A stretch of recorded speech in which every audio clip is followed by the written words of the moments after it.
पिता, पुत्र और पवित्र आत्मा के नाम पर आमीन। हमारे प्रभु यीशु ख्रिस्त की कृपा, पिता ईश्वर का प्रेम तथा पवित्र आत्मा का साहचर्य आप सबों को प्राप्त हो। ख्रिस्त में मेरे प्यारे भाइयों और बहनों, आज हम वर्ष के 17वें सामान्य रविवार में हैं। आज के चारों पाठ यानी पहला पाठ, दूसरा पाठ, भजन अनुवाक्य और सुसमाचार हमें शिक्षा दे रहे हैं कि जब हम ईश्वर पर पूर्ण विश्वास और भरोसा रखते हैं तो उसकी कृपा, अनुग्रह और प्रेम हमारे जीवन में प्रचुर मात्रा में काम करते हैं। आइए हम इन वचनों पर मनन चिंतन करें और शिक्षा लें कि कैसे हम ईश्वर के सामर्थ्य और शक्ति पर पूरा विश्वास कर पाएं। और जब हम दिव्य वचनों पर ध्यान कर रहे हैं भाई और बहनों, तो हम ईश्वरीय कृपा में भरने के लिए प्रार्थना भी करें।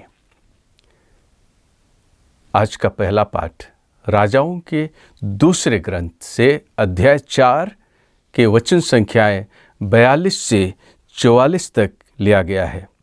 वचन में लिखा है, एक मनुष्य बाल शालिसा से आया और उसने ईश्वर भक्त को प्रथम फल के रूप में जौ की 20 रोटियां और नए अनाज का बोरा दिया।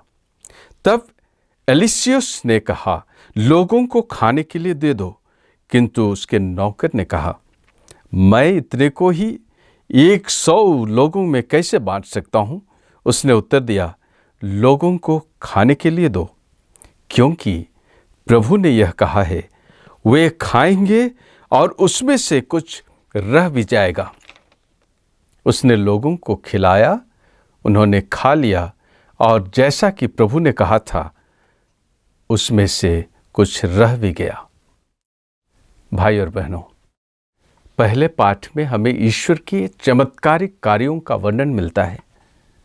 जब एक व्यक्ति ने जौ की 20 रोटियां और ताजा अनाज एलिसियस को दिया तो एलिसियस ने उसे 100 लोगों को खिलाने के लिए कहा। यद्यपि मानवीय दृष्टिकोण से यह बिल्कुल असंभव था, लेकिन ईश्वर की कृपा से सभी लोग खाकर संतुष्ट हुए और भोजन बच भी गया। यह घटना हमें सिखाती है कि ईश्वर हमारी सभी आवश्यकताओं को पूरी तरह से जानते हैं और हमारी उदारता से चढ़ाए गए छोटी छोटी भेंटों में बरकत लाकर हमारी आवश्यकताओं को पूरा भी करता है। यह घटना हमें सिखाती है कि ईश्वर की कृपा असीम है। ईश्वर की कृपा असीम है और वह हमारी ज़रूरतों को पूरा करने के लिए हमेशा उपस्थित रहता है। जब हम अपने सीमित संसाधनों को ईश्वर के हाथों में सौंप देते हैं तो वह उन्हें अनंत आशीर्वादों में बदल देता है। भाई और बहनों, आज का दूसरा पाठ इफिसियों के नाम संत पौलुस की चिट्ठी अध्याय 4 1 से 6 तक लिया गया है।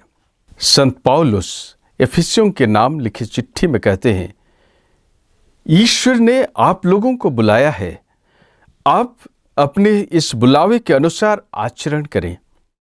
यह आप लोगों से मेरा अनुरोध है जो प्रभु के कारण कैदी हों। आप पूर्ण रूप से विनम्र, सौम्य तथा सहनशील बन जाएं, प्रेम से एक दूसरे को सहन करें और शांति के सूत्र में बंधकर उस एकता को जिसे पवित्र आत्मा प्रदान करता है बनाए रखने की चेष्टा करते रहें। एक ही शरीर है, एक ही आत्मा और एक ही आशा जिसके लिए आप लोग बुलाए गए हैं। एक ही प्रभु है, एक ही विश्वास और एक ही बपतिस्मा, एक ही ईश्वर सबों का पिता है जो सबके ऊपर है, सबके साथ और सब में व्याप्त है। भाई और बहनों, संत पौलुस हमें एकता और प्रेम में जीने के लिए प्रेरित करता है। वह हमें अपने जीवन में नम्रता, सौम्यता और धैर्य को अपनाकर जीवन जीने के लिए सलाह देता है। हमें एकता और भाईचारे का जीवन जीना चाहिए। यही ख्रिस्तीय जीवन का एक पहलू है, क्योंकि हम सभी एक ही शरीर के अंग हैं और एक ही आत्मा द्वारा हम बुलाए गए हैं।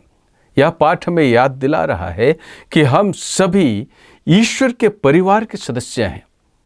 हमें एक दूसरे के साथ प्रेम, सम्मान और सहानुभूति के साथ पेश आना चाहिए।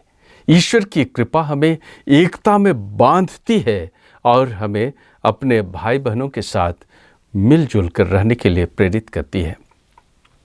आज का सुसमाचार संत योहन लिखित सुसमाचार अध्याय 6 वचन संख्याएं 1 से 15 तक लिया गया है।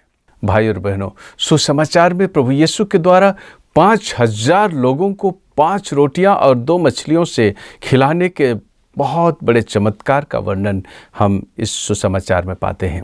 जब यीशु ने देखा कि बहुत बड़ी भीड़ भूखी है, तो उन्होंने एक लड़के से 5 रोटियां और 2 मछलियां ली और आशीर्वाद देकर धन्यवाद की प्रार्थना पढ़ी और उन रोटियों को वहां उपस्थित सभी लोगों के साथ बांटने के लिए दिया। सभी लोग खाकर तृप्त हो गए और 12 टोकरे भी बच गए। यीशु ने न केवल भीड़ को खिलाया, बल्कि यह भी सुनिश्चित किया कि कोई भी टुकड़ा बर्बाद ना हो। यह बात ईश्वर की परिपूर्ण अनुग्रह और दयालुता को दर्शाता है। भाई और बहनों, हम अपने जीवन में अपने छोटे छोटे दान, चढ़ावे और हमारे प्रयासों को ईश्वर को समर्पित कर सकते हैं। चाहे वह अपना बहुमूल्य समय हो, चाहे अपने रुपये हो, धन हो, हमारे कौशल हो, जब हम उन्हें ईश्वर को समर्पित करते हैं तो वह उन्हें बढ़ाकर हमें और दूसरों को भी आशीर्वाद देते हैं। हमारी उदारता को ही ईश्वर अपने चमत्कार के कार्य में लगाता है। यह चमत्कार हमें सिखाता है कि जब हम अपनी छोटी छोटी चीज़ें भी ईश्वर के हाथों में सौंप देते हैं तो वह हमें बढ़ाकर हमारे लिए और दूसरों के लिए आशीर्वाद बना देता है। ईश्वर हमारी छोटे छोटे उपहारों को भी महान चमत्कारों में बदल सकता है। हम भी कभी कभी यीशु के चेलों की तरह समस्याओं से घिरकर घबरा जाते हैं या तो ईश्वरीय सामर्थ्य पर संदेह करने लग जाते हैं। जब हम ईश्वर के महान कार्य और चमत्कारों पर संदेह करने लगते हैं, उस समय आज का यह सुसमाचार हमें याद करना चाहिए और विश्वास के साथ हमारे जीवन में आगे बढ़ने के लिए यह हमें प्रेरणा भी देगा। आज के सभी पाठों के द्वारा हम अपने जीवन में 3 महत्वपूर्ण शिक्षाएं ले सकते हैं। पहली बात, ईश्वर की असीम कृपा और सामर्थ्य पर विश्वास और भरोसा रखें। ईश्वर की असीम कृपा और सामर्थ्य पर विश्वास और भरोसा रखें। जैसा कि हमने पहले पाठ में राजाओं के दूसरे ग्रंथ अध्याय 4 के 42 से 44 में हमने सुना और संत योहन का सुसमाचार अध्याय 6 का 1 से 15 तक हमने सुना। ये पाठ, ये वचन हमें सिखाते हैं कि ईश्वर की कृपा और प्रेम असीम है, असीमित है, अथाह है।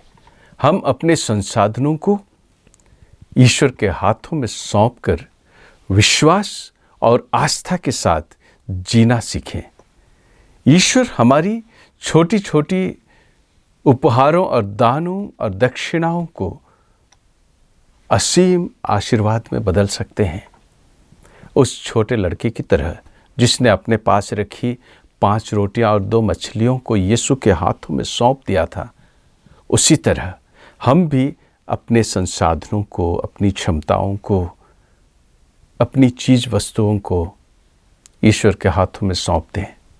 ऐसा करने से ही ईश्वर हमारे जीवन और हमारे कामों में अद्भुत चमत्कार कर सकेगा। शिक्षा 2, एकता और प्रेम का जीवन जीने का आह्वान हमें आज के वचन दे रहे हैं। आज के दूसरे पाठ इफिसियों के नाम संत पौलुस की चिट्ठी अध्याय 4 का 1 से 6 तक हमने सुना। इस पाठ से हमें शिक्षा मिलती है कि हमें अपने जीवन में नम्रता, सौम्यता और धैर्य को अपनाना चाहिए और एकता की भावना में जीना चाहिए। ईश्वर हमें एक ही परिवार के सदस्य के रूप में बुलाता है और हमें एक दूसरे के साथ प्रेम, सम्मान और सहानुभूति के साथ पेश आना चाहिए। आइए हम नम्रता, एकता और प्रेम के साथ अपने जीवन को जीने का संकल्प लें। ईश्वर हम सब की देखभाल करता है और हमें अपने आशीर्वादों से भरपूर करता है। हमारे जीवन के लिए प्यारे भाई और बहनों, तीसरी शिक्षा, आज के सभी पाठ हमें सिखलाते हैं कि हमें ईश्वर की दया, करुणा और सामर्थ्य पर विश्वास करना चाहिए कि ईश्वर हमारी हर ज़रूरत को पूरा करेगा। जब हम अपने छोटे छोटे भेंटों को, उपहारों को विश्वास के साथ ईश्वर को समर्पित करते हैं, मैं बार बार यही बात दोहरा रहा हूँ क्योंकि इसकी आवश्यकता है।